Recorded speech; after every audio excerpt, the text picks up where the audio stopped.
नमस्कार. यापूर्वीच्या तासात आपण राज्यशास्त्र विषयाच्या पेपर नंबर 3 भारतातील राजकीय प्रक्रिया या विषयाचा थोडक्यात आढावा घेतलेला आहे. यानंतर राज्यशास्त्र विषयाच्या पेपर नंबर 4चा म्हणजेच भारतातील राजकीय विचारवंत या पेपरच्या सिलेबसचा थोडक्यात आपण आढावा घेणार आहोत. भारतीय राजकीय विचारवंत यामध्ये जे राजकीय विचारवंत आहेत त्या राजकीय विचारवंतांचा विचार केल्यास आजपर्यंत जे आपण इतिहासामध्ये विचारवंत अभ्यासलेले आहेत ऐतिहासिक पद्धतीने, तेच विचारवंत या ठिकाणी या पेपरमध्ये असलेले दिसून येतात. यामध्ये कौटिल्य हा प्राचीन विचारवंत आहे. तो आजपर्यंतच्या इतिहासामध्ये अभ्यासला नसला तरी सुद्धा एक मनुष्य म्हणून किंवा मनुष्य म्हणून जीवन जगत असताना कशा प्रकारचं आपलं वर्तन असावं याचं उत्तम मार्गदर्शन देणारा विचारवंत म्हणून कौटिल्याचा विचार करता येईल. आपल्या जीवनामध्ये यशस्वी होण्यासाठी जी संकट येतात किंवा जी परिस्थिती निर्माण होते त्या परिस्थितीसाठी कौटिल्य हा विचारवंत प्रत्येक व्यक्तीने अभ्यासणं आवश्यक आहे असं माझं मत आहे. आपल्या अभ्यासक्रमामध्ये पहिल्या सेमिस्टरला जे विचारवंत आहेत त्यामध्ये पहिलाच विचारवंत कौटिल्य हा आहे. कौटिल्य हा इसवी सन पूर्व 4थ्या शतकातील विचारवंत आहे.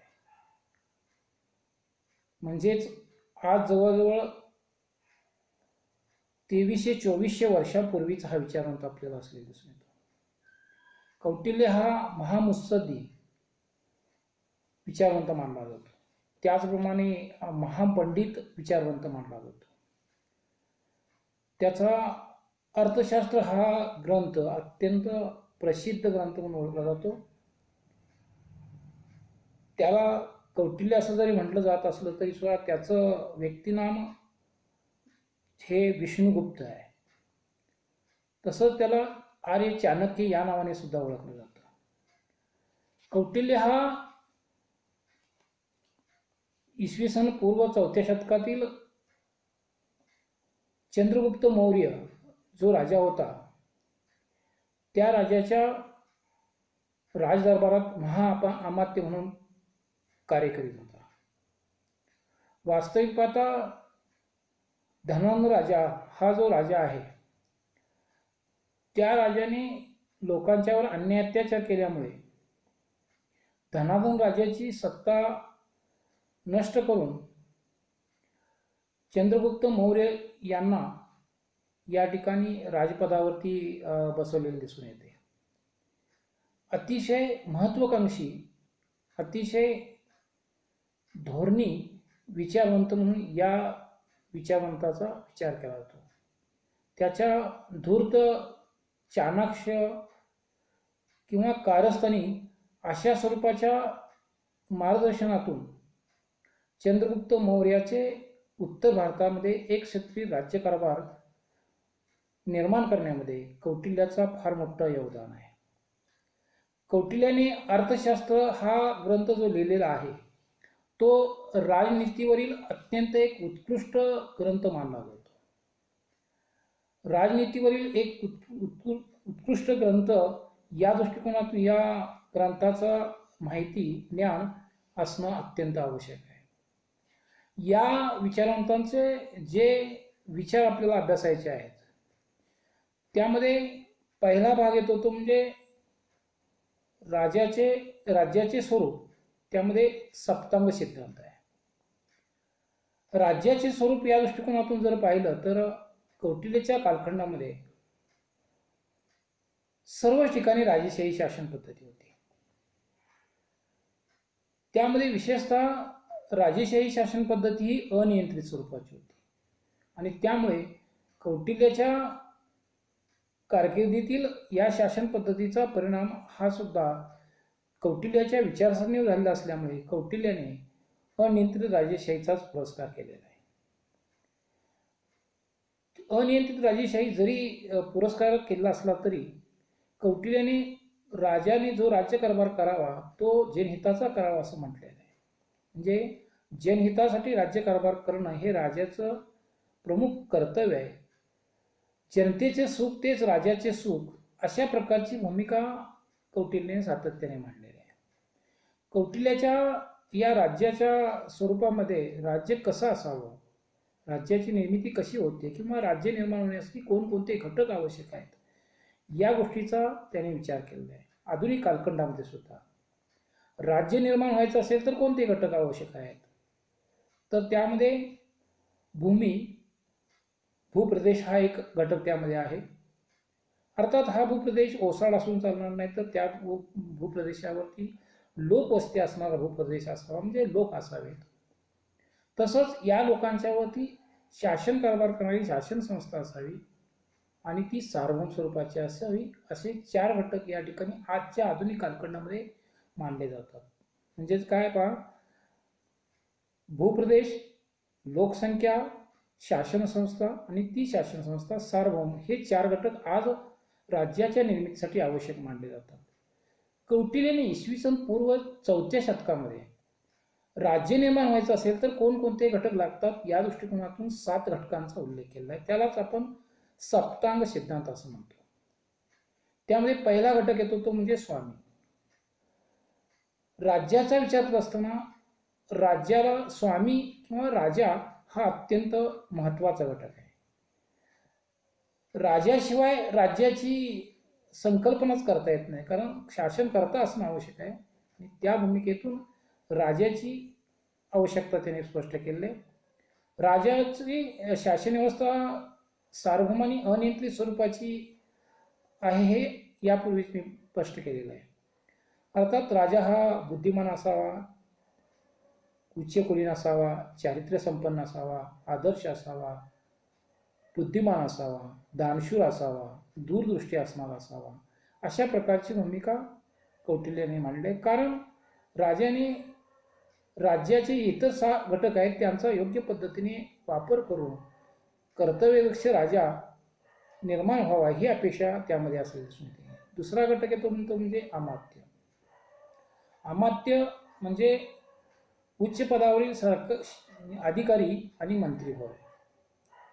कौटिल्याच्या मते राजाने एकट्याने राज्याचा गाडा चालवू नये, त्यासाठी त्याला सहाय्यक असणाऱ्या, सहकारी असणाऱ्या अधिकारी वर्ग असेल, मंत्री असतील, यांचं आवश्यकता असते. कौटिल्याच्या मते शहाणा राजा किंवा बुद्धिमान राजा, चतुर राजा हा एकटा राज्यकारभार करीत नाही, तर मंत्र्यांच्या, अधिकाऱ्यांच्या सल्ल्याने राज्यकारभार करत असतो. त्यासाठी मंत्री ही हुशार, बुद्धिमान, कर्तव्यदक्ष, दूरदृष्टी असणारे असावेत, चारित्र्य संपन्न असावेत, अशी भूमिका त्यामध्ये व्यक्त केली आहे. त्यामध्ये राजनिष्ठा असेल, निस्वार्थीपणा असेल, या गोष्टी त्या अमात्यांच्याकडे असाव्यात, ही भूमिका कौटिल्याने व्यक्त केलेली दिसून येते. त्याचप्रमाणे तिसरा घटक आहे तो म्हणजे जनपद.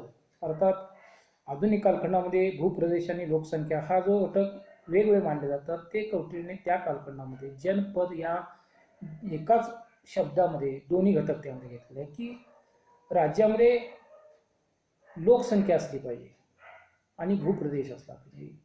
भूप्रदेश आणि लोकसंख्या या घटकाचा विचार या तिसऱ्या मुद्द्यामध्ये आपण करणार आहोत. अर्थात भूप्रदेश असावा तो भूप्रदेश जास्तीत जास्त लोकसंख्याचा भार सहन करणारे असावा. त्याचप्रमाणे सहजासहजी शत्रू राज्याला जिंकून घेता येणार नाही अशा प्रकारचा भूप्रदेश असावा. सुपीक असावा, जास्तीत जास्त अन्नधान्य उत्पादन करेल अशा प्रकारचा असावा.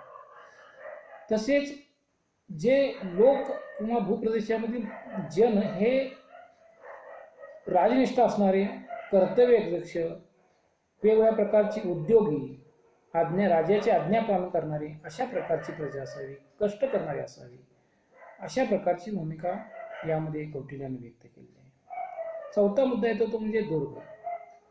राज्याच्या संरक्षणासाठी दुर्ग म्हणजेच किल्ले असावे अशा प्रकारची भूमिका कौटिल्याने मांडलेली आहे. अर्थात किल्ल्यांची वेगवेगळ्या प्रकारचे प्रकार त्यांनी सांगितले आहेत. वेगवेगळ्या प्रकारचे 8 किल्ले असावेत, डोंगरावरील किल्ले असावेत, वाळवंटावरील किल्ले असावेत, जंगलातील किल्ले असावेत, पाण्यामधील किल्ले म्हणजे समुद्रामधील किल्ले असावेत, खंदक असलेले बाजूने खंदक असलेले किल्ले असावेत, गवताळ प्रदेश किंवा काटेरी झाडे झुडपे असणाऱ्या प्रदेशामध्ये किल्ले असावेत. अशा प्रकारची भूमिका त्यांनी व्यक्त केली की जेणेकरून ज्या वेळेला शत्रू हल्ला करेल त्यावेळेला त्या किल्ल्यांच्या मधून राज्याचं संरक्षण झालं पाहिजे, ही भूमिका त्यामध्ये असावी. किल्ल्याची रचना असेल, तटबंदी असेल, त्यामध्ये रस्ते असणारे असावेत, त्यामध्ये खंदक असावेत, भुयारी असावेत, अशा प्रकारची भूमिका त्यामध्ये त्यांनी व्यक्त केलेली आहे. 5वा मुद्दा येतो तो म्हणजे कोश. कोश म्हणजे खजिना. राज्याचा खजिना सातत्याने भरलेला असावा. संकट काळात त्या खजिन्याचा जास्तीत जास्त उपयोग व्हावा. त्यामध्ये हिरे असतील, माणिक असतील, मोती असतील, या घटकांचा त्यामध्ये सहभाग असावा, ही भूमिका कौटिल्याने व्यक्त केली आहे.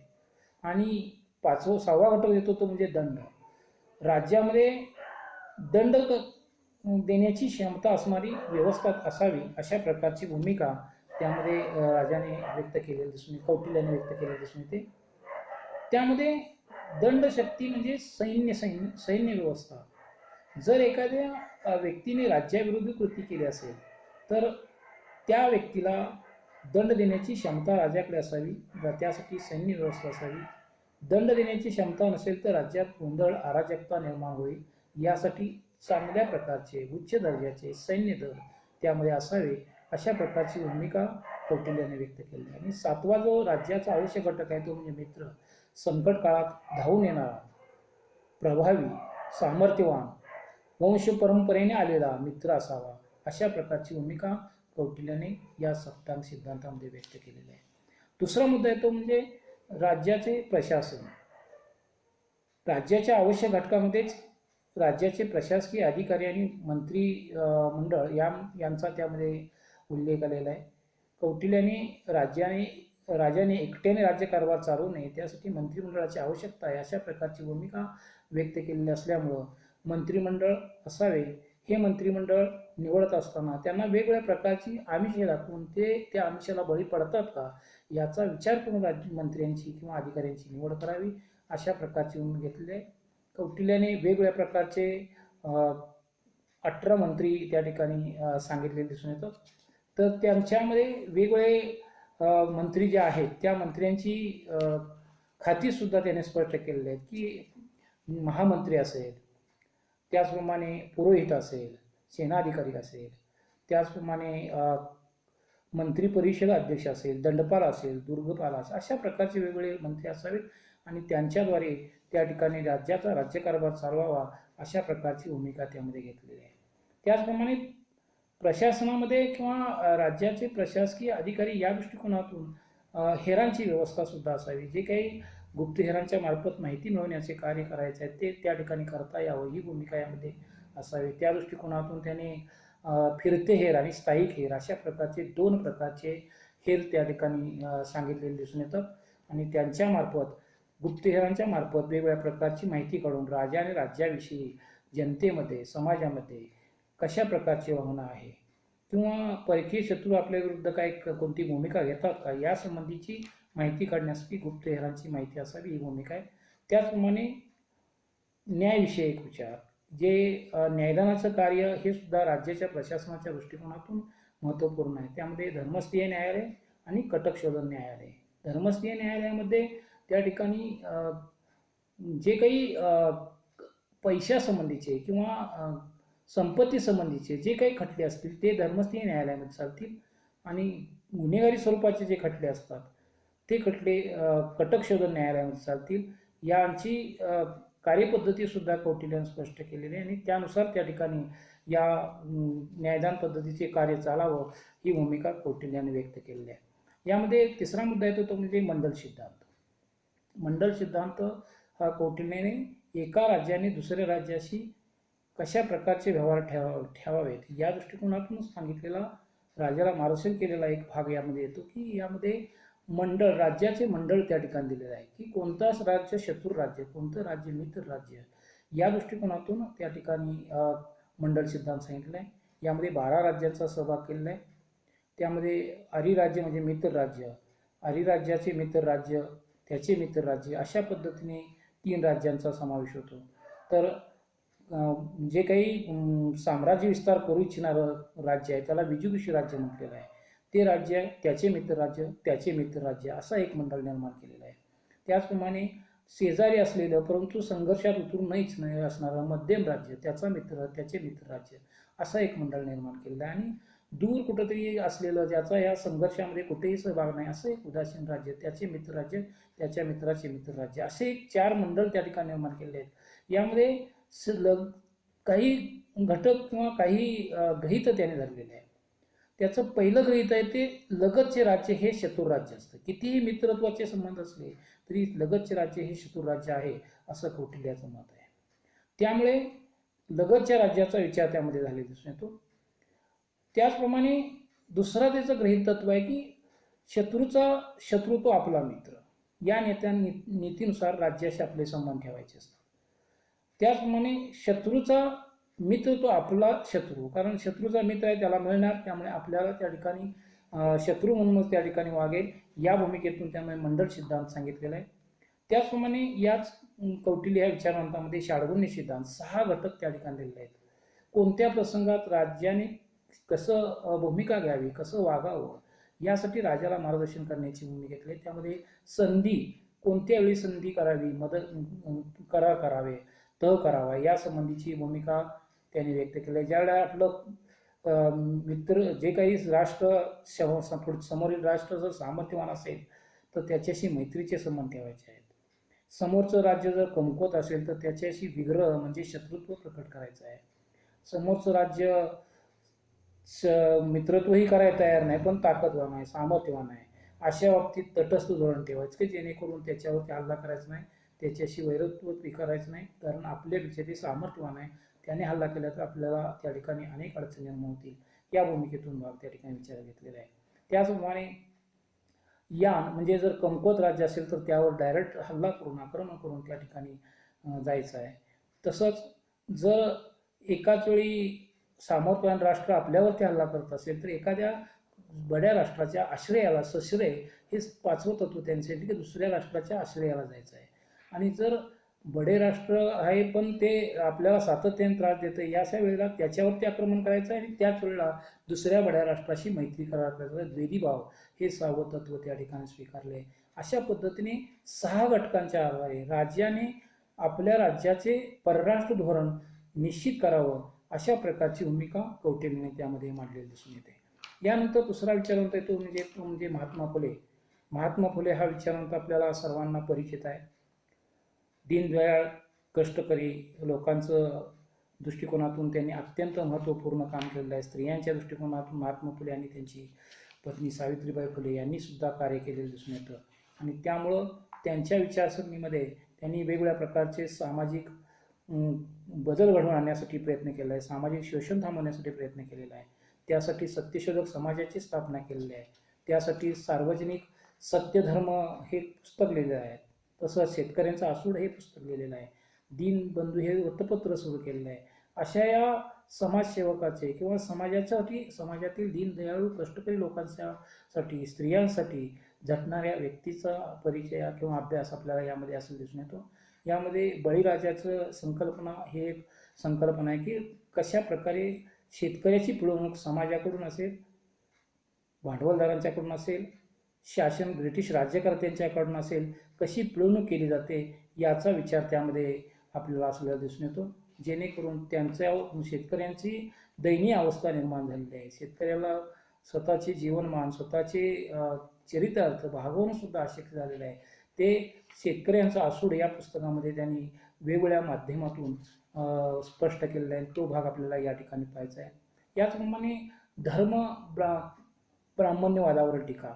पारंपरिक समाजव्यवस्थेमध्ये जे काही धार्मिक विधी केले जात होते त्यामध्ये सर्वसामान्यांची फार मोठी पिळवणूक होते आणि त्याच्या विरोधात आवाज उठवण्याचे कार्य महात्मा फुलेने केलेले आहेत. पुरोहित वर्गाचा सातत्याने समाजावरती त्यांनी टीका करण्याचा प्रयत्न केला. लोकांना धर्म भावडेपणाचा त्याचा आधार घेऊन लोकांची पिळवणूक केली जाते आणि ते पिळवणूक होऊ नये यासाठी ब्राह्मणवादी जी काही धोरणं आहेत, पूजा अर्चा करणं, देव ईश्वर मूर्तीपूजा करणं, पार्थवीची जी काही धार्मिक विधी केले जातात त्यासंबंधीचे असेल, भजन असेल, पूजन असेल, स्वर्ग नरक संकल्पना असेल, अशा या संकल्पना कशा पद्धतीने ब्राह्मण लोक सर्व समाजाचे, सर्वसामान्य शेतकऱ्यांचे, कष्टकऱ्यांची कशी पिळवणूक करतात किंवा त्यांचं शोषण कसं करतात हे दाखवण्याचे कार्य त्या ठिकाणी करून त्या ब्राह्मणवादी भूमिकेवरती त्यांनी टीका करण्याचे कार्य केले आहे. तो एक मुद्दा आपल्याला या ठिकाणी पाहायचा आहे. त्यांनी ब्राह्मणवाद्यांच्या भूमिकावरती टीका करत असताना सत्यशोधक समाजाची स्थापना केली आणि त्यामध्ये सर्व धर्म समभाव अशा प्रकारची भूमिका घेतलेली आहे. त्यामध्ये काही तत्वांचा स्वीकार केलेला आहे. सर्व लोक हे ईश्वराची लेकरे आहेत. ईश्वर हा मायबाप आहे आणि त्या मायबापाला खुश करण्यासाठी कोणत्याही मध्यस्थीची गरज असत नाही. कोणत्याही प्रकारे पुरोहितांचे, धर्मगुरूंची त्यासाठी गरज लागत नाही. त्याचप्रमाणे सत्यशोधक समाज हे कोणाशीही त्या ठिकाणी सहकार्य करण्याची भूमिका ठेवेल, मानव जातीमध्ये समानता प्रस्थापित करण्याचा प्रयत्न करेल ही भूमिका घेतली आहे. यांना छत्रपती शाहू महाराजांचे सहकार्य लाभलेलं आहे. सयाजी गायकवाड जे बडोदाचे राजे होते त्यांचं सहकार्य लाभलेलं आहे. नंतरच्या कालखंडामध्ये विठ्ठलरामजी शिंदे असतील, केशवराव जेदे असतील, भाऊराव पाटील असतील, यांनी सुद्धा या ठिकाणी सत्यशोधक समाजाला सहकार्य केलेलं दिसून येते आणि त्यांच्याद्वारे त्या ठिकाणी सहकार्याद्वारे ते कामकाज ब्राह्मणांच्या विरोधात भूमिका घेतली दिसून येते. याचबरोबर ब्राह्मणेतर चळवळ म्हणजे ब्राह्मणांच्या शिवाय इतर लोकांचा विकास व्हावा यासाठी प्रयत्न त्यांनी केले दिसून येतात. ब्राह्मणेतर चळवळ याचा अर्थ ब्राह्मणांची चळवळ असा नव्हे, तर ब्राह्मणांच्या शिवाय इतर समाजाची प्रगती करण्यासाठी कनिष्ठ वर्ग जो मानला जातो किंवा जे काही इतर वर्ग आहेत त्यांचा विकास व्हावा यासाठी सुद्धा त्यांनी एक चळवळ सुरू केली की त्यांचा विकास व्हावा. या भूमिकेतून त्या ठिकाणी ब्राह्मणांच्यावरती वेगवेगळ्या प्रकारची टीका केली, सामाजिक गुलामगिरी नष्ट करण्याचा प्रयत्न केला आणि त्याद्वारे इतर समाजाचा सुद्धा विकास व्हावा भूमिका त्यामध्ये ठेवलेली दिसून येते. याच पद्धतीने आपला पुढचा विचार म्हणता येतो तो म्हणजे न्यायमूर्ती रानडे. न्यायमूर्ती रानडे हे सामाजिक सुधारणावादी विचारवंत होते. त्यांनी सार्वजनिक सभा ही संस्था स्थापन केलेली दिसून येते. त्याचप्रमाणे न्यायमूर्ती रानडे हे सामाजिक सुधारणेच्या चळवळीमध्ये प्रथम राजकीय सुधारणा व्हावी की सामाजिक सुधारणा व्हावी यामध्ये सामाजिक सुधारणा करणारे व्हावे अशा प्रकारची भूमिका व्यक्त करणारे विचारवंत होते. राष्ट्रीय सामाजिक परिषद स्थापन करण्याचा प्रयत्न त्यांनी केला आणि त्याद्वारे समाजामध्ये सुधारणा करण्याची भूमिका ठेवली. त्यामध्ये त्यांचा पहिला जो मुद्दा येतो तो म्हणजे राजकीय उदारमतवाद.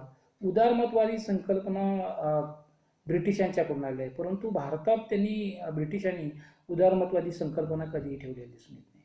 उदारमतवादी संकल्पनेमध्ये प्रामुख्याने व्यक्ती स्वातंत्र्य असेल, त्याचप्रमाणे जे काही कायद्याचे राज्य असेल, प्रातिनिधिक शासन पद्धती असेल, समानता असेल, ह्या गोष्टींना महत्त्वपूर्ण स्थान असतं. न्यायमूर्ती रानडे यांनी ब्रिटिशांच्या राज्यकारभारामध्ये या राजकीय उदारमत्वाची भूमिका मांडण्याचा प्रयत्न केला की जेणेकरून ब्रिटिशांनी भारतामध्ये सुद्धा इंग्लंडप्रमाणेच त्या ठिकाणी उदारमतवादी भूमिका ठेवली पाहिजे, सर्वांना समान मानलं पाहिजे. त्याचप्रमाणे जनतेचे प्रतिनिधी निवडून देशाचा राज्यकारभार केला पाहिजे. त्याचप्रमाणे कायद्याचे राज्य, कायद्यानुसार एखाद्याचा गुन्हा सिद्ध झाल्याशिवाय त्याला शिक्षा होता कामा नये. कायद्याचं राज्य, कायद्याचं नियंत्रण, कायद्याचं वर्चस्व त्या ठिकाणी निर्माण झालं. एखाद्या व्यक्तीची लहरीपेक्षा कायद्यानुसार राज्यकारभार करण्याची पद्धत स्वीकारली पाहिजे ही भूमिका राजकीय उदारमतवादामध्ये असलेली दिसून येते. सामाजिक सुधारणेसंबंधीच्या विचार हा मुद्दा जो येतो तो दुसरा येतो. सामाजिक सुधारणेसंबंधी न्यायमूर्ती रानडे यांनी प्रारंभापासून सुधारणा काम केलेलं दिसून येतं. कारण राजकीय स्वातंत्र्यापेक्षा सामाजिक सुधारणा करू, आपल्या देशामध्ये असलेल्या अनिष्ट रूढी, परंपरा, प्रथा नष्ट करू आणि त्यानंतर आपण राजकीय स्वातंत्र्याचा मिळवण्याचा प्रयत्न करू अशा प्रकारची भूमिका घेतली. त्यासाठी त्यांनी 3 पद्धती सांगितल्या की कोणत्या पद्धतीने आपल्याला सामाजिक सुधारणा करता येतील. तर त्यामध्ये विवेक पद्धत, ज्या सामाजिक अनिष्ट रूढी, परंपरा, प्रथा आहेत त्या नष्ट करण्यासाठी प्रयत्न केले पाहिजेत आणि त्याद्वारे ज्या सामाजिक रूढी, परंपरा समाजाच्या आधुनिक समाजाशी मेळ घेतात किंवा आधुनिक समाजाशी मान्यता मिळते तर त्याच सामाजिक सुधारणा कराव्यात म्हणजे जेणेकरून समाजामध्ये कुठल्याही प्रकारचा कोणत्याही समाजावरती अन्याय होणार नाही. सती चाल असेल, बालविवाह असेल, बालहत्या असेल, बहुपत्नीत्व असेल, या अनिष्ट रूढी परंपरा आता नष्ट केल्या पाहिजेत. कारण आजच्या वेग पद्धतीमध्ये किंवा आजच्या विचारसरणीमध्ये त्या ठिकाणी त्या बसत नाहीत. त्या पारंपरिक पद्धती आहेत आणि त्या पद्धतीमध्ये सुधारणा व्हावी, म्हणजे पारंपरिक सुधारणा व्हाव्यात, पारंपरिक पद्धतीने सुधारणा व्हावी. विवेक पद्धत म्हणजे बुद्धीला योग्य वाटेल अशा प्रकारचे, योग्य का अयोग्य या गोष्टीचा विचार करून योग्य असेल त्या गोष्टींचा विचार केला जावा. कायदा पद्धत काय जर विवेक पद्धतीने आणि पारंपरिक पद्धतीने जर सुधारणा होत नसतील तर कायद्याचा आधार घेऊन सुधारणा कराव्यात. त्यासाठी त्यांनी स्त्री आणि पुरुषांच्या वयाची लग्नाची वयोमर्यादा निश्चित करून घ्यावी. ती योग्य प्रमाणात आहे की नाही हे पाहण्यासाठी एखादं लोकल बोर्ड स्थापन करावं. वृद्ध व्यक्तीने लहान मुलीशी विवाह करू नये अशा प्रकारची भूमिका त्यामध्ये मांडलेली दिसून येते. यामध्ये न्यायमूर्ती रानडे यांच्या विचारसरणीमध्ये आर्थिक विचार येतात की भारतामध्ये का दारिद्र्य निर्माण झालं, सर्वसामान्य लोकांची आर्थिक परिस्थिती का कमकुवत झाली, त्यासाठी कोणकोणती गोष्टी कारणीभूत आहेत. त्यामध्ये सर्व भारतीयांची भूमिका जी होती ती ब्रिटिशांनी या देशावरती राज्यकारभार करत असताना योग्य पद्धतीचं केला नाही, इथं अन्याय अत्याचार केला किंवा इथल्या लोकांची दारिद्र्य निर्माण करण्याचा प्रयत्न केला. तसं नसून यामध्ये का तसं झालं तर उद्योगासाठी लागणारी धाडसी वृत्ती भारतीयांच्यामध्ये नाही.